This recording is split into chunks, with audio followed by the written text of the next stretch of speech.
साथियों इकोलॉजी, पारिस्थितिकी, इकोसिस्टम, पारितंत्र दोनों की बात करने वाला हूं। तो यहां पर जीवों का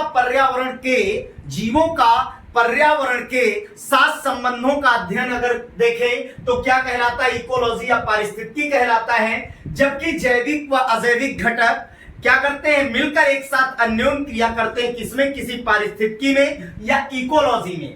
उसके साथ पारिस्थितिकी की सबसे छोटी इकाई क्या है, तो पारिस्थितिकी की सबसे छोटी इकाई साथियों जीव होती है। जबकि वर्गीकी की सबसे छोटी इकाई, जब वर्गीकरण, क्लासिफिकेशन, टैक्सोनॉमी पढ़ते हैं तो वहां पर हमें पता चलता है कि जाति सबसे छोटी इकाई है। इकोलॉजी शब्द किसने दिया, तो अर्नेस्ट हीकल ने। किसने दिया, अर्नेस्ट हीकल ने। जबकि इकोलॉजी का जनक किसे कहा जाता है, तो रीटर को कहा जाता है। साथियों भारतीय पारिस्थितिकी के जनक कौन है, प्रश्न ये बनता है। तो भारतीय पारिस्थितिकी के जनक हैं कौन, आर.डी. मिश्र। कौन है, आर.डी. मिश्र। आर.डी. मिश्र माने रामदेव मिश्र को भारतीय पारिस्थितिकी का साथियों क्या कहा जाता है, जनक कहा जाता है। उसके बाद इकोलॉजी शब्द किस भाषा का है, तो सीधा उत्तर मिलता है साथियों ग्रीक, क्योंकि लॉजी ग्रीक भाषा और जहां कल्चर है वो लैटिन भाषा के अंतर्गत आता है। पारितंत्र की बात करता हूं तो पारितंत्र, इकोसिस्टम, पारितंत्र को प्रकृति की क्या है, एक क्रियाशील इकाई माना जाता है। क्या माना जाता है, क्रियाशील इकाई माना जाता है।